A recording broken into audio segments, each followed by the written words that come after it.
So next మనం నేర్చుకోవాల్సిన video ఏంటంటే బాజనీత సూత్రాలు. ఈ బాజనీత సూత్రాలు క్వశ్చన్స్ దీని నుండి వస్తాయా, దీని యొక్క ప్రాముఖ్యత ఏంటి అనేది కొంచెం నేర్చుకుందాం.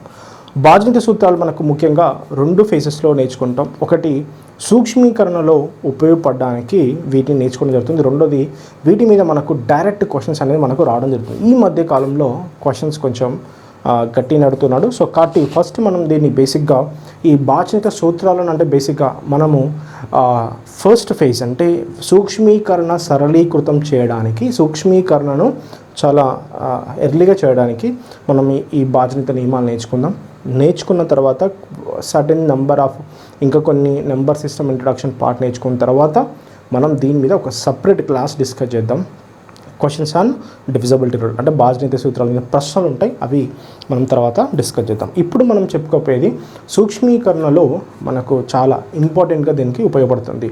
ఈ బాజనీత సూత్రాలు ముఖ్యంగా మనకు ఎన్ని ఫ్యామిలీస్ ఉన్నాయంటే 5 ఫ్యామిలీస్ ఉన్నాయి. 2 బేస్ ఫ్యామిలీ, 2 భూమి కలిగి ఉన్నటువంటి ఆధారిత సంఖ్యలు. అంటే భూమి 2 కలిగి ఉన్నటువంటి ఆధారిత సంఖ్యలు ఏంటి? 2, 4, 8, 16, 32 ఎట్సెట్రా. అంటే ఏవైతే భూమి కనుక 2 ఉంటుందో వాటిని మనము 2 ఫ్యామిలీ అంటే 2 ఫ్యామిలీ బేస్ అంటాం, అంటే 2 బేస్డ్ ఫ్యామిలీ అంటాం. అండ్ అందులో 2, 4, 8, 16, 32 ఎట్సెట్రా 16 వరకు నేర్చుకుంటే సరిపోతుంది. Next 3 base family. 3 base family అంటే 3 స్క్వేర్ అండ్ 3 క్యూబ్ అంటే 3, 9 and 27, 81. సో 9 వరకు నేర్చుకుంటే సరిపోతుంది. నెక్స్ట్ మనకు స్పెషల్ ప్రైమ్.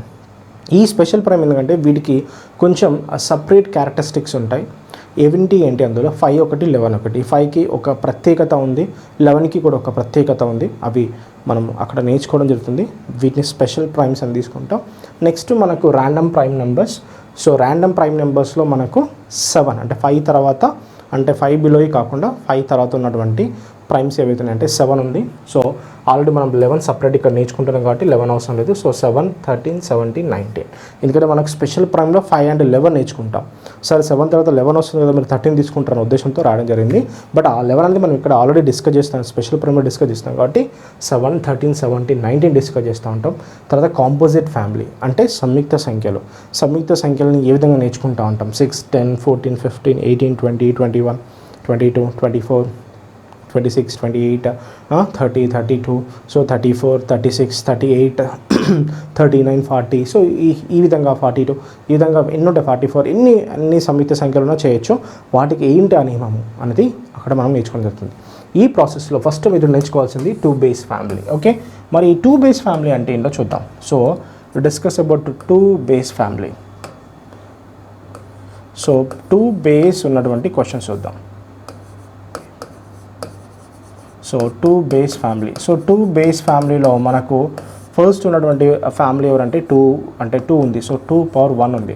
సో ఇక్కడ పవర్ 1 ఉంది కాబట్టి సో చివరి సంఖ్య లేదా చివరి అంకె. సో చివరి అంకె అంటే 1ల స్థానం. ఎవరు? 1ల స్థానంలో మనకు 0 కానీ 2 గుణకాలు కానీ ఉండాలి. ఏముండాలి? 0 కానీ 2 గుణకాలు కానీ ఉండాలి. ఉంటాయి ఖచ్చితంగా దేంతో భావించబడతాయి? 2తో భావించబడతాయి. ఉదాహరణకి మనకు సో 2, 4, 6, 9, 2 ఇట్లా ఉందనుకోండి, 0 ఉందనుకున్నాం. ఉదాహరణకి ఎగ్జాంపుల్కి 9, 7, 5, 3, 0. 1ల స్థానం ఇక్కడ ఏముంది? 0 ఉంది. ఖచ్చితంగా దేంతో భావిస్తుంది? 2తోటి. అదేవిధంగా 9, 7, 5, 3, 4 ఉంది. సో ఇక్కడ కూడా బాయ్స్ ఉంది. 9, 7, 5, 3, 8 ఉంది. అదేవిధంగా 9, 7, 5, 3 అవునా. సో 6 ఉంది. ఇవన్నీ కూడా 1వ స్థానంలో మనకు చూసిన ఇంపార్టెంట్ ఇవి. సో అవి కనుక మనకు 2 యొక్క గుణకాలు ఉంటే ఖచ్చితంగా దేంతో భావించబడతాయి? 2తోటి నిశేషంగా భావిస్తాయి. 2తోటి నిశేషంగా భావించబడతాయి. 2తో నిశేషంగా భావించాలంటే 1ల స్థానంలో 0 కానీ 2 యొక్క గుణకాలు కానీ ఖచ్చితంగా ఉండాలి. అలా ఉంటే అవి ఖచ్చితంగా దేంతో భావించబడతాయి? 2తో భావించబడతాయి. ఇది చాలా సింపుల్. సో పెద్దగా మనకు సమస్య కానీ క్వశ్చన్. ఓకే, మరి 2 ఫ్యామిలీలో నెక్స్ట్ మనం చూసినట్లయితే చాలా ఇంపార్టెంట్ మనకు. ఓకే, నెక్స్ట్ ప్రక్రియలో మనకు 4 అంటే 2 స్క్వేర్ రాస్తున్నాం కాబట్టి చివరి 2 స్థానాలు. ఓకే, చివరి 2 స్థానాలు మనకి ఏముండాలి? 0, 0 లేదా చివరి 2 స్థానాలు కలిసి స్థానాల ఉమ్మడి గుణకం, ఉమ్మడిగా 4 గుణకం కావాలి. ఉమ్మడిగా 4 గుణకం కావాలి. ఓకే, ఉమ్మడిగా 4 గుణకం కావాలి. సో స్థానాలు ఉమ్మడిగా 4 గుణకం అవ్వాలి. ఏంటి అంటే ఇప్పుడు మనము 4తో భాగించాలంటే చివరి 2 స్థానాలు 0 0.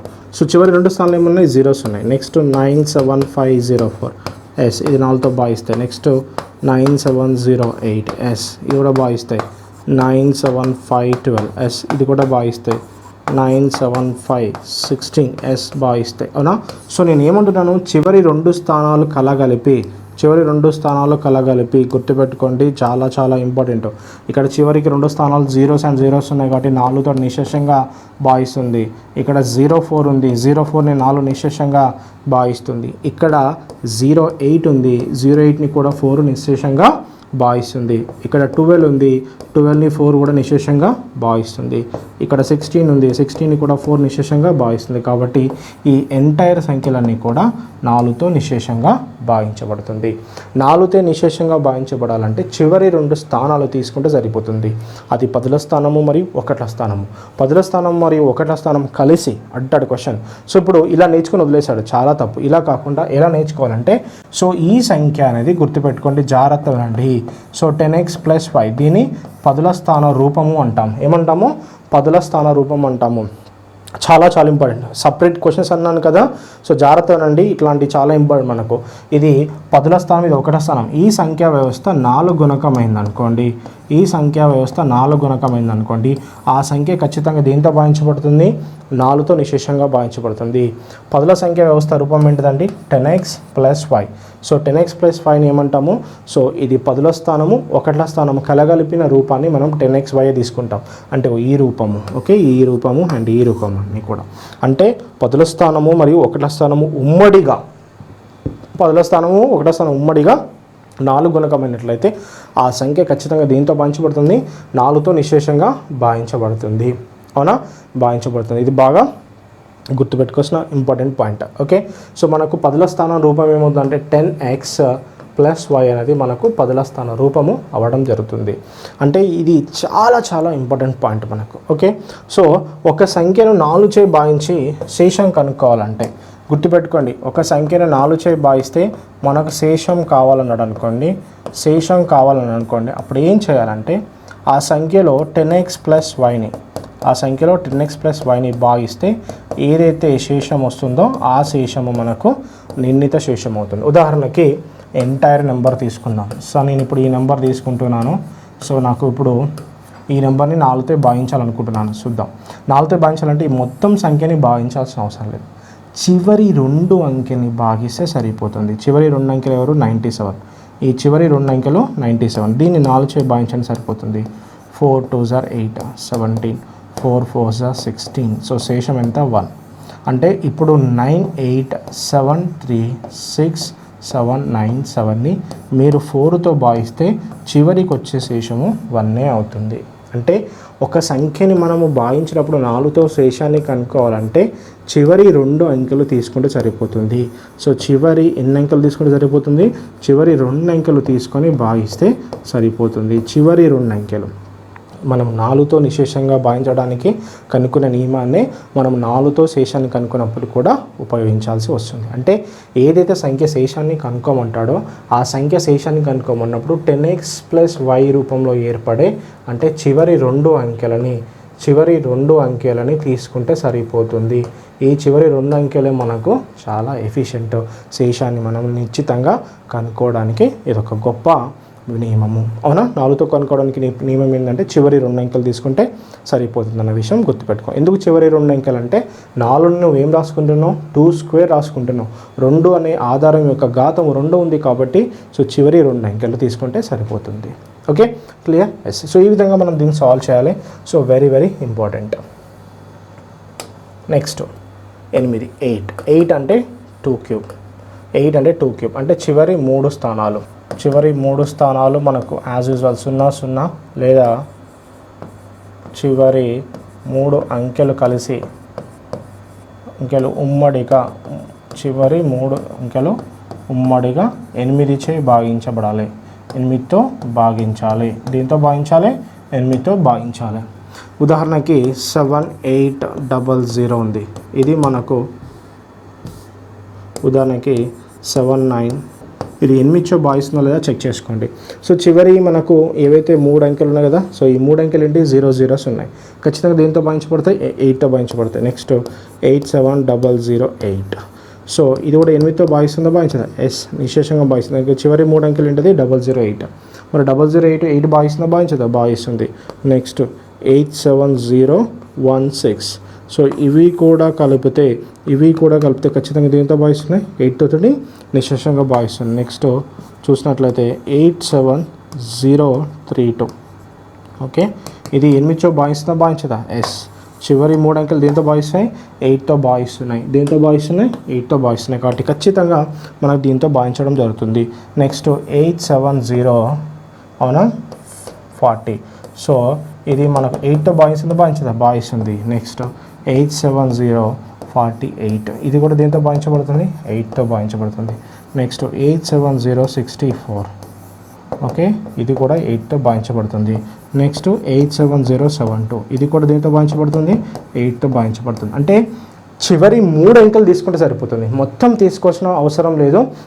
చిన్న అంకెలు చివరి 3 స్థానాలు 0 0 ఉన్న చివరి 3 అంకెలు ఉమ్మడిగా దేంతోటి? ఉమ్మడిగా కలగలిపి అంటే చివరి 3 అంకెలు అంటే 100. చూడండి, గుర్తుపెట్టుకోండి, 100x plus 10y plus z. ఇది మనకు 3 అంకెల సంఖ్యా రూపం ఇది, అవునా? ఇదేమో 100ల స్థానము, అవునా? ఇదేమో 100ల స్థానము, ఇదేమో 10ల స్థానము, ఇదేమో 1ల స్థానము. ఓకే, సో ఇవన్నీ కలగలిపి 3 ఉమ్మడిగా మనకు దేని గుణకం కావాలి? 8 గుణకం అవ్వాలి. ఏ గుణకం అవ్వాలి? 8 గుణకం అవ్వాలి. అదేవిధంగా 8తో శేషాన్ని కనుక్కోమన్నా, 8తో శేషాన్ని కూడా కనుక్కోమన్నా, 8తో శేషాన్ని కనుక్కోమంటే చివరి 3 అంకెలని తీసుకుంటే సరిపోతుంది. సో మనకు 8తో శేషాన్ని కనుక్కోమంటాడు. 8తో శేషాన్ని కనుక్కోమన్నప్పుడు సంఖ్య మొత్తాన్ని తీసుకుంటారా? అవసరం లేదు. ఆ సంఖ్యను మొత్తం తీసుకోకుండా చివరి 3 అంకెలు ఉంటాయి, 1ల స్థాన అంకె, 10ల స్థాన అంకె, 100ల స్థాన అంకె. ఈ చివరి 3 అంకెలు తీసుకొని భాగిస్తే ఏదైతే శేషాన్ని ఇస్తుందో ఆ అతిపెద్ద సంఖ్యని 8తో భాగించిన కూడా అదే శేషాన్ని ఖచ్చితంగా ఇస్తుంది. 8తో శేషాన్ని కనుక్కోవడానికి అంటాడు క్వశ్చన్. ఇప్పుడు n అనే సంఖ్య ఉంది. ఈ n అనే సంఖ్యలో 8తో శేషాన్ని కనుక్కోవడానికి ఏ స్థానాలు తీసుకోవాలి? 100ల స్థానము, 10ల స్థానము, 1ల స్థానము. సో దీంతో భాగిస్తే ఏదైతే శేషం వస్తుందో అదే శేషం వస్తుంది. ఉదాహరణకి 7879279, అవునా? దీంతో 8తో భాగిస్తే శేషాన్ని కనుక్కోమన్నాడు అనుకోండి. శేషం ఎంత అన్నాడు అనుకోండి, చివరి 3 అంకెలు అంటే 279ని 8తో భాగిస్తే సరిపోతుంది. 8 3s 24 అంటే 39. ఓకే, సో నీకు 8 4s 32 అంటే ఎంత వచ్చింది? 7 వచ్చింది. ఎంత వచ్చింది? 7 వచ్చింది. సో ఇప్పుడు మనకు 7, మన answer 7 is absolutely right answer. అంటే ఈ విధంగా కనుక్కోవచ్చు. అంటే ఈ ఎంత పెద్ద సంఖ్యని ఇదంతా కూడా భావించడానికి శేషం ఎంత వస్తుంది? 7 ఇచ్చేస్తుంది, అవునా? దానంతా భావించినా కూడా నీకు వచ్చే ఆన్సర్ ఎంత అవుతుంది? 7 అవుతుంది. అంటే మొత్తం సంఖ్యని భాగించాల్సిన అవసరం లేదు. కేవలం చివరి 3 స్థానాలను 10ల స్థానము, 100ల స్థానము, 10ల స్థానము, 1ల స్థానము, ఈ 3 స్థానాలు కలగలిపి భాగించినట్లయితే ఏ శేషాన్ని ఇస్తే అదే శేషము మనకు ఖచ్చిత శేషం అవ్వడము జరుగుతుంది, అవునా? అడుగుతాడు మనకు 8తో శేషాన్ని కనుక్కోవాలంటే 8తో శేషాన్ని కావాలి అంటే ఎన్లో ఏం తీసుకోవాలి? ఎన్లో ఏం తీసుకోవాలండి? ఎన్లో ఏం తీసుకోవాలి? 100x plus 10y plus z. ఇగో దీన్ని తీసుకుంటే సరిపోతుంది. 10ల స్థానం అంకె, 100ల స్థానం అంకె, 10ల స్థానం అంకె, 1ల స్థానం అంకె. అర్థమవుతుందా? సో ఇది మనకు గుర్తుపెట్టుకోవాల్సిన వెరీ వెరీ ఇంపార్టెంట్, అవునా? సో అడుగుతాడు మనకు n అనే సంఖ్యని మనము 8తో భాగించే శేషం కనుక్కోవాలంటే ఏ స్థానాలు తీసుకోవాలి? 100ల స్థానం, 10ల స్థానం, 1ల స్థానం, ఈ 3 స్థానాలు తీసుకోవాలి అని నీ సమాధానం చేయాలి. ఇట్లా అడుగుతున్నాడు ప్రశ్నలు, అవునా? సో మనం ఏం చేస్తాం? చివరి 3 అంకెలు ఏంటి నేర్చుకునే విధానం ఇదేనా? అది కాదు. మనకు ఎలా నేర్చుకోవాలి దాన్ని కంప్లీట్గా, దాన్ని అసలు ఎందుకు ఏర్పడింది, ఎందుకు చివరి 3 స్థానాలు, బికాస్ 8 అనేది మనము 2 వల్ల ఏర్పడింది కాబట్టి 2³ కాబట్టి 2⁻³ ఉంది కాబట్టి చివరి 3 స్థానాలు తీసుకోవాలని దానికి నియమం ఏర్పడింది. మరి ఆ చివరి 3 స్థానాల రూపం ఏంటి? 100. నెక్స్ట్ అంటాడు 3 అంకెల సంఖ్య రూపం ఏంటిది? 100x 10y z అండి. Okay, all of you very very important, very very important. మనకు ఖచ్చితంగా అడుగుతాడు మనకు 3 అంకెల సంఖ్య రూపం ఏంటి? 100x 10y and z. Okay, so ఎందుకంటే ఈ విధంగా మనం తీసుకుంటాం. ఓకే, ఇలా లేకపోతే ఇలా ఇస్తాడు 10^2x 10^1y 10^0z. ఇది కూడా 3 అంకెల సంఖ్య రూపము. ఓకే, సో మనకు చాలా చాలా ఇంపార్టెంట్ మనకు. ఓకే, సో ప్రశ్న అనేది మనం నేర్చుకుంటే వాడు ఎక్కడి నుంచి అడిగినా మనం చేయాలండి, అది మన టార్గెట్. అలా నేర్చుకోవాలి మనం. అలా నేర్చుకుంటేనే మనకు ఇంకోసారి దాని జోలికి పోవాల్సిన అవసరం మనకు రాదు. కానీ విద్యార్థులు ఏం చేస్తున్నారు?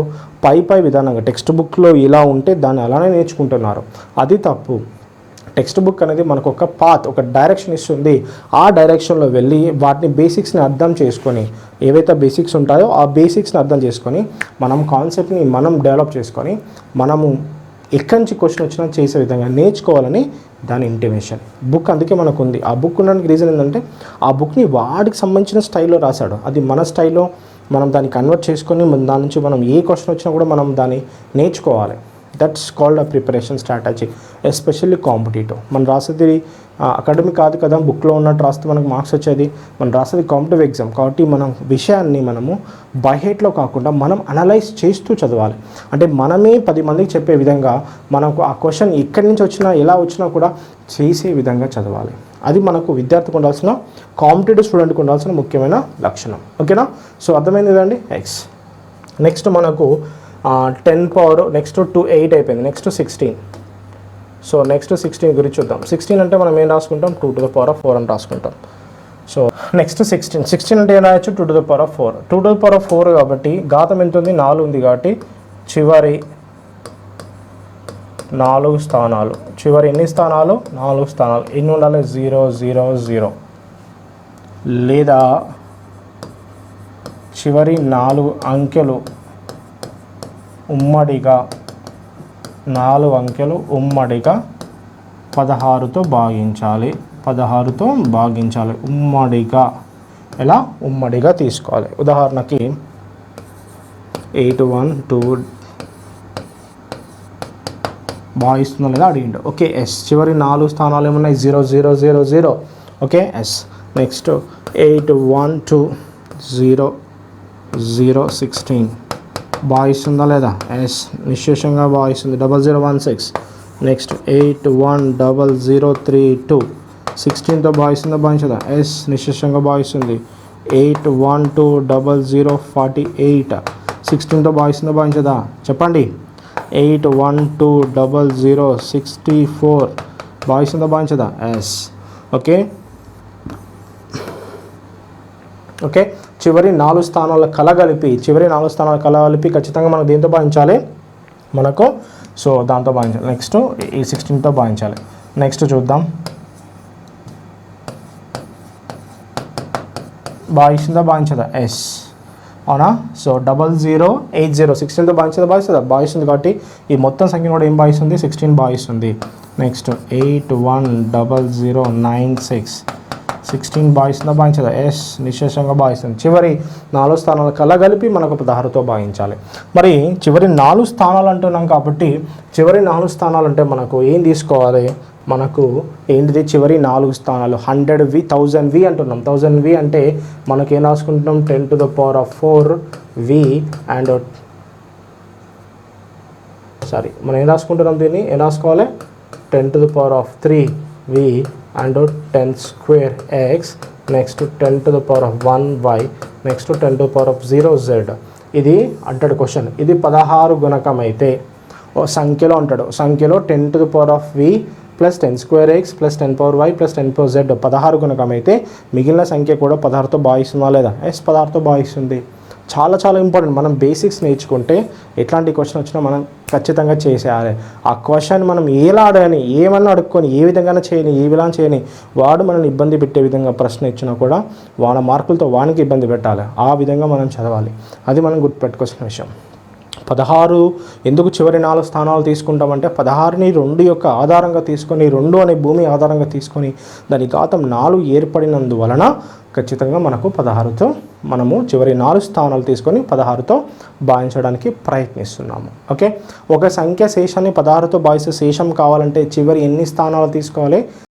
చివరి 4 స్థానాలు. 1000ల స్థానం, 10ల స్థానం, 100ల స్థానం, నెక్స్ట్ 1000ల స్థానం, 100ల స్థానం, 10ల స్థానం, 1ల స్థానం, ఈ 4 స్థానాలు తీసుకొని మనము భావించాలి. సో ఇది మనం గుర్తుపెట్టుకోవాల్సిన ముఖ్యమైన విషయము. అంటే మనకు ఒక సంఖ్య యొక్క శేషం కావాలంటాడు అనుకోండి. సో nతో 16తో భావిస్తే మనకు శేషం కావాలి అంటే ఏం తీసుకోవాలి? చివరి ఎన్ని అంకెలు తీసుకోవాలి? 4 అంకెలు తీసుకోవాలి.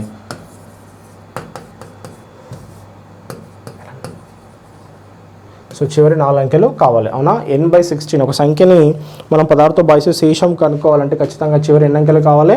4 అంకెలు కావాలి. సో ఇది మనం గుర్తుపెట్టుకోవాల్సిన ముఖ్యమైన విషయము. మనము 1000ల స్థానం, 1000 అంటే చివరి 4 స్థానం అంటే మనకు 1000 యొక్క గుణకాలు అంటే 1000 విధంగా వస్తాయి. మరి చివరి 4 స్థానాలు అంటే ఖచ్చితంగా మనకి ఎలా ఉంటుందంటే చివరి 4 స్థానాలు కావాలి. ఇది దేనిది? ఇది 1000ల స్థానము, ఇది 100ల స్థానము, ఇది 10ల స్థానం, ఇది 1ల స్థానం, అవునా?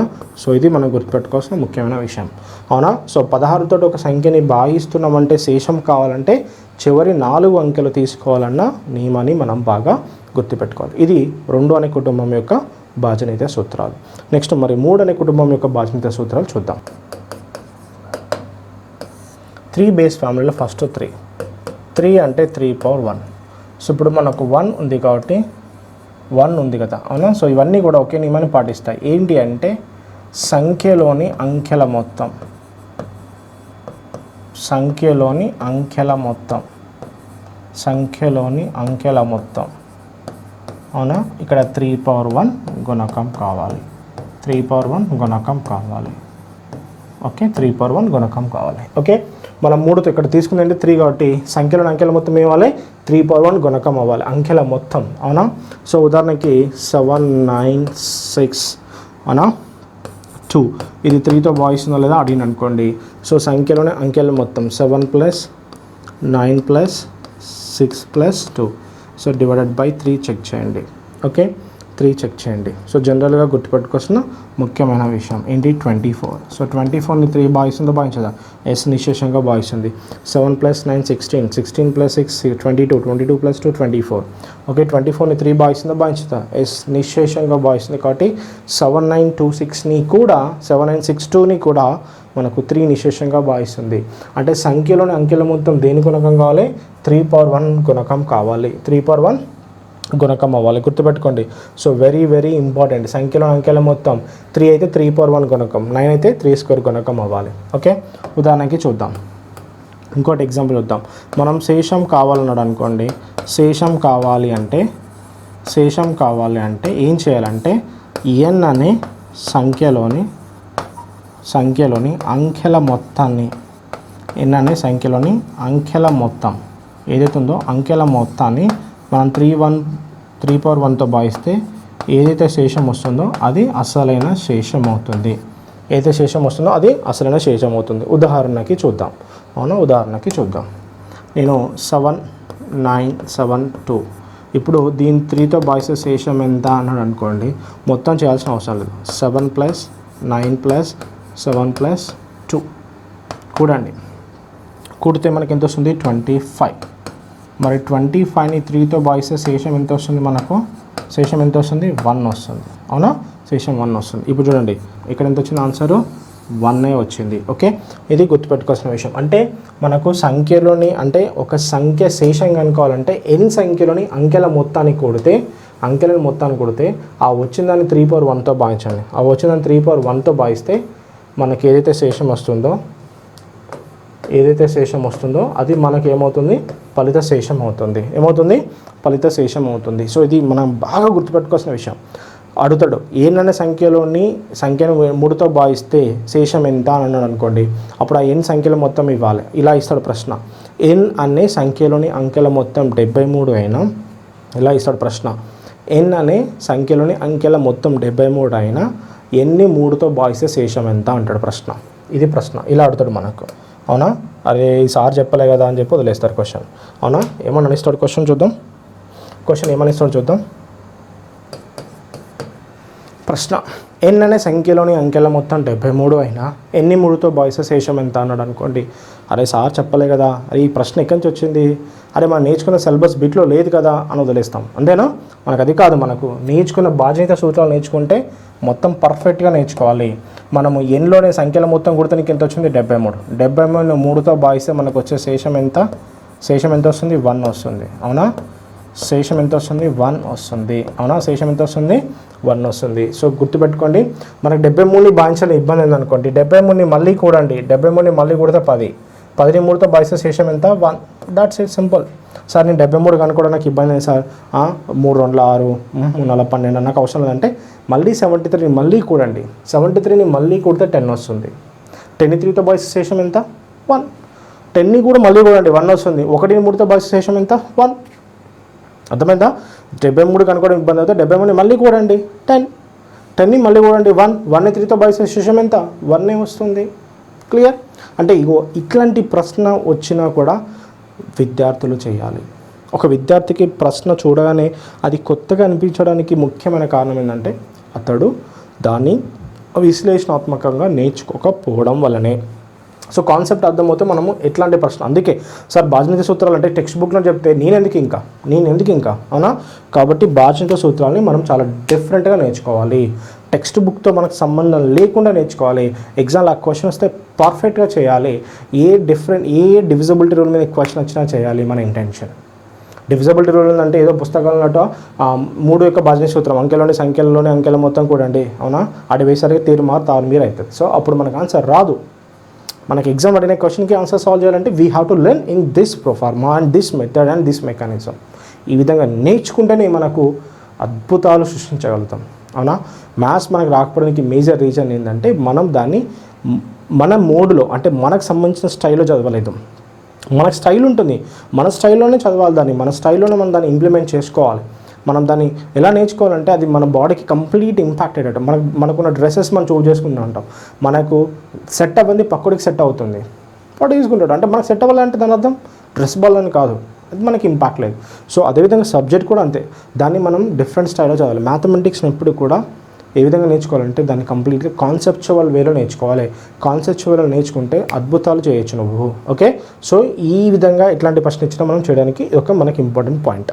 అర్థమవుతుందా. సో ఇది మనకు 3/4 ఫ్యామిలీలో మనం కనుక్కోవడానికి ముఖ్యమైన క్వశ్చన్. ఓకే, అర్థమైందండి. సో మనకు 3తో బాధ్యత సూత్రం ఏంటిది, అంకెలోని సంఖ్యల మొత్తం దేంతో భాగించాలి 3/1తో భాగిస్తే ఏదైతే శేషం వస్తుందో అది మనం తీసుకుంటాం. నెక్స్ట్ మనకు 9 అంటే కూడా 3² కాబట్టి సేమ్ ఫ్యామిలీ